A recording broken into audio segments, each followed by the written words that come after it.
pergeseran kotak suara dari PPK nanti ke PPS dan ke DPR itu akan dilaksanakan.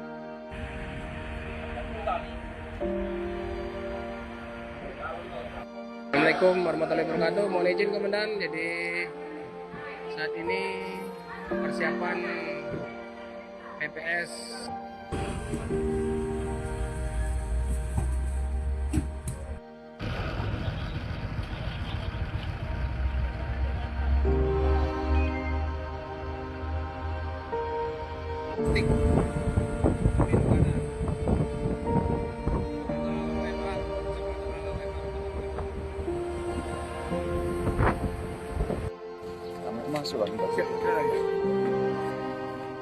persiapan distribusi logistik